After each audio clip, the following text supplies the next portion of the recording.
figure out just what it was, then you've come to the right place. Secret societies, mystery religions, and the Illuminati have been controlling our reality since the beginning of time. But not anymore, because there is an awakening happening, and you are about to become a private wake business. A call for an uprising. Let the joyous news be spread. The wicked old witch at last is dead. Ding dong, the witch is dead. Witch, oh, witch, wicked witch. Ding dong, the wicked witch is dead. Wake up, the cheeky head. Rub your eyes down again. Wake up, the wicked witch is dead. Ding dong, there comes the dong, ding dong, ding dong, yo ho. Wake up and look and sing, and ring the bells out. Ding dong, the merry o. Sing your eyes and you know, let them know the wicked witch is dead. This is a call for an uprising. Welcome to today's show. Ding dong, the witch is dead, or at least we're being told that Lord Rothschild has kicked the bucket. Now, this is, of course, reason to celebrate, is it not? I mean, for those of you that don't know, the Rothschilds are really behind all of the wickedness in the world, all of the evil in the world. They are one of the elite bloodlines who control and manipulate everything. They control the media, they control the Federal Reserve, they control even a lot of the churches that have been set up, from Jehovah's Witnesses to the Mormon Church. They have their hands in everything. And of course, most notoriously, they have their hand in the creation of the state of Israel and the Balfour Declaration. So it's a reason to celebrate that this guy's kicked the bucket. However, with technology that they have, a lot of these people anyway, they're just moving themselves from the public eye. And it's interesting too that we just lost Henry Kissinger. A lot of these guys just suddenly are deciding to check out, which tells me that something big is coming, where these people again will be hiding out in their lairs, probably in Antarctica. But before I get into detail about the celebration, there might be other reasons to celebrate. I am creating, and I have created, 2 new YouTube channels. That's right, 2 new channels. A Call for Resistance and New World Psychosis. Now, I am not saying that I'm definitely going to be uploading there. I haven't fully made a decision yet. It's really on everybody out there. If you subscribe to those channels and you help me build those channels out and show that you still want me here on YouTube, I'll stay here on YouTube. I was originally going to make this video for the website, but I decided I'll just put it on YouTube. And I'll tell you about my new channels. And again, they are linked in the comment section below because I can't leave anything in the description box because I haven't given my ID to the government, to YouTube. And you have to give your one-time verification. You have to literally upload a license to be able to leave links. So I leave the links in the comment section and in the community tab.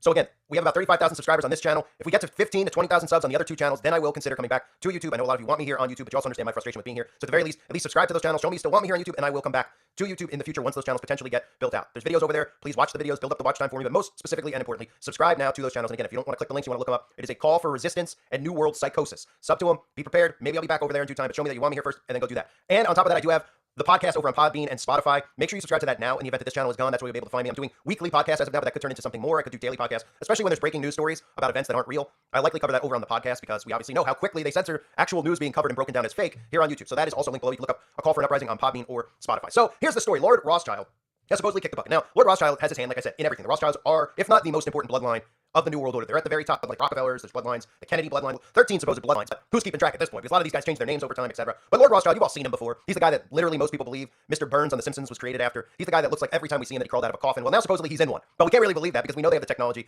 in place already for these people to never kick the bucket. But at the very least, we can celebrate the fact that we don't need to see this guy's face on television anymore. We don't need to see him hanging out with Robert Kraft or any of these other wicked elites, at least out in public now. So he's going into hiding with the rest of his pals. But Lord Rothschild is also known, for those of you that don't know, as we're heading towards the manufactured, created World War III that Albert Pike has talked about how it needs to be between Zionism and the Islamic world. Well, Zionism, the current state of Israel, the one that all of these Christians seem to fall head over heels for, the deception actually all goes back to the Rothschilds. Even the symbol that we look at and we say, that flag has the Star of David on it. Well, that's really the Rothschild crest. That's really what it is. And Lord Rothschild got the United States of America involved in World War II so that they could take over the actual land over in Palestine or in what is now Israel, or that whole just strip of land over there. So they hijacked the land, and then they called it the new state of Israel in the year 1948. And the logo that we see all the time for Israel is actually the magical red shield with the seal of Solomon of the Rothschilds. But here they are talking about, here's the Lord talking about how literally the Rothschilds own Israel, which should be enough for most people out there who claim to be awake or claim to be into conspiracy or been sucked into the Q psyop to actually understand what Israel really is. Listen to Lord Rothschild talk about it. And you might notice he looks like he's pretty much dead in this interview, and this was about 20 years ago. So can't imagine what he was looking like today. In modern Jewish history, and it begins with 3 words. Dear Lord Rothschild. Dear Lord Rothschild, I have much pleasure in conveying to you, on behalf of His Majesty's government, the following declaration of sympathy with Jewish Zionist aspirations, which has been submitted to and approved by the Cabinet. Why was it that this letter was sent by the Foreign Secretary to your great-uncle Walter? It's an interesting question because it was primarily a movement from Eastern Europe. But they didn't clarify who was in charge of that movement. And in addition, it was after all in Great Britain. So they felt that the Rothschild family should be the one to whom it was addressed. And Walter was Lord Rothschild, and he was a Zionist. And those really are the background reasons. So Walter received the Balfour Declaration, and I have a copy here. And I wonder if I could possibly ask you to read it for us. Yes, indeed. Yeah. I'm going to put on my spectacles to make sure I read it accurately. His Majesty's government deal with favour the establishment of Palestine of a national home for the Jewish people, and will use their best endeavours to facilitate the achievement of this object, it being clearly understood that nothing shall be done which may prejudice the civil and religious rights of existing non-Jewish communities in Palestine, or the rights and political status enjoyed by Jews in any other country. I should be grateful if you would bring this declaration to the knowledge of the Zionist Federation, yours Arthur Balfour. And here it is, the Balfour Declaration. What do you feel when you see it here? I genuinely feel it's one of the most extraordinary moments in the history of the Jewish people. If you think it took 3,000 years to get to this. And then you say, how did this miracle happen? It's the most incredible piece of opportunism. I mean, if you think you had an impoverished would-be scientist, Chaim Weizmann, who somehow gets to England, meets a few people, including members of my family, seduces them. He has such great charm and conviction. He gets to Balfour, and He unbelievably persuades Balfour and Lloyd George, the Prime Minister, and most of the ministers, that this idea of the national home for Jews should be allowed to take place. I mean, it's so unlikely. And then he starts to fight a difficult battle with the British cabinet, and this letter goes through 5 drafts, as you know. And in the end, it comes out as a rather compromising letter. I mean, the essential point is there for the Jewish community to fasten onto. You have the first bit, which promises a national home rather than the national home, and then you have the bit that nothing that's to be done should in any way harm the Arab community. But you come back to the big point, which is that this is perhaps the greatest event in Jewish life for thousands of years. So the Rothschilds themselves have their hand in so many things. They have their hands pretty much in everything we see going on today. They own all of the media, goes through the Rothschilds because it all goes through Israel. Okay? The Rothschilds have their hands in Jehovah's Witnesses, the Mormons, the Catholic Church, the Orthodox Church. They have their hand in everything that you could possibly name. And most of the time when they have, their meetings, they claim, at least in books like The Bloodlines of the Illuminati, Russ Springmeier's book, there's lots of talk in there about how the Rothschilds themselves deal directly with Satan.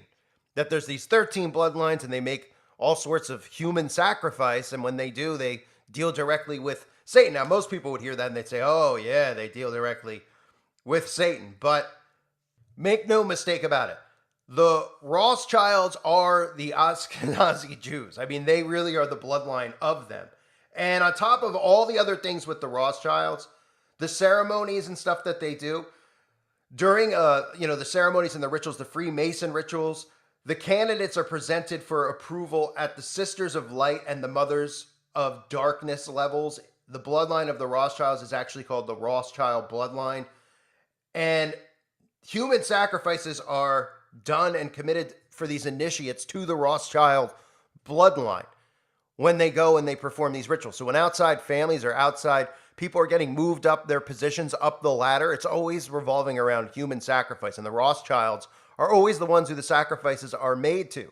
In addition to obviously made to Lucifer, to the Rothschilds, they present these sacrifices right in front of their faces. In some of these homes, like the home in Eyes Wide Shut, is a depiction of one of the Rothschilds' many mysterious castles that they own. Now, another thing to note with Lord Rothschild, if you didn't see, Lord Rothschild actually put this huge cake in his backyard. That's right, a cake. I don't know if anybody out there had seen this. I'm not sure if I even covered it on my channel a couple of years ago. But Lord Rothschild literally put a cake, and I believe that's the cake almost like mocking the bridegroom, like a cake for their bride, the Antichrist. And he put this giant layered cake in his backyard. And people are just like, oh, yeah, that's perfectly normal. Now, we all should be looking at that and saying to ourselves, is this something to do with the actual bridegroom, their bridegroom? Because remember, everything that they do is inverted. So, in the Bible, in Ephesians chapter 5, verses 22 through 33, that compares the union of husband and wife to that of Christ and the church. Well, they literally invert these things, right? And we know that they have a bridegroom with Satan himself and the arrival of Antichrist, who many believe is already here. So we could celebrate the fact that the Rothschild, at least openly, has kicked the bucket. When I see this, I start to get more suspicious about these guys. Because of the technology and the stuff that they have, they're never getting sick for the most part. They're immune to the things that get us all sick. But the timing of it with Kissinger is interesting as we go into 2024. And we know that ultimately the chaos and the things that ensue come directly from the bloodlines like the Rothschilds, who run and control everything, who run and control Israel at a time where Israel is on the precipice of World War III, which is exactly what Albert Pike teaches deliberately, strategically, of how World War III will play out, right? Third World War will occur between the political Zionists, who are a creation of the Rothschilds, and the leaders of the Islamic world. The war must be conducted in a way that Islam and political Zionism mutually destroy each other. Meanwhile, the other nations, once more divided on this issue, will be constrained to fight to the point of complete physical, moral, spiritual, and economical exhaustion, which, of course, is America. We're going to continue to see the emotional exhaustion from not just this war, the civil war that they've created in this country, but also the economical exhaustion, because everybody's feeling it at the grocery store. Everybody's feeling it everywhere in this country. I mean, everybody's grocery bill is literally double. And you can even notice that the amount of food that you're getting is also less. So this is all a byproduct of the Rothschilds, who were the ones who were trying to bring about this new world order. So Lord Rothschild, it's been announced that he's kicked the bucket. Can we celebrate that he's kicked the bucket? Well, if we believe that he really has, I mean, if he's really kicked the bucket, then we know that he's down in hell right now, likely with a pitchfork up his rear end. But at the same time, that's what Lord Rothschild's into anyway. You know, the Rothschild family, they're into all sorts of really just disturbing, disgusting acts. And if you read a lot of these books on the Rothschilds and the rituals performed, the satanic rituals, this is where all the stuff, that I talk about with these rituals involving children and feces, it's stuff you don't even want, I'm recording this in the morning, so I don't even want to talk about it. I'm not interested in losing my breakfast here, but I'm sure you're also not interested in having your day ruined. So let's just rejoice and at least celebrate the fact that Lord Rothschild is no longer showing his face in public anymore. Now he might have a mask on and be a different person, which wouldn't surprise me. It's not like Lord Rothschild was constantly shown on TV, but you could always find pictures of him at these prestigious events with all these other globalists, whether it's NFL owners or, owners of major soccer clubs in the UK, always popping up, but just subtly and giving speeches at universities still, like Oxford. I mean, it's surreal that this guy hasn't been arrested, but apparently in this world, that's, hate speech. Even saying that Lord Rothschild should be, if you actually look at the stuff that they're connected to, then you realize they're the ones responsible for the division, the chaos, the wars, all of it.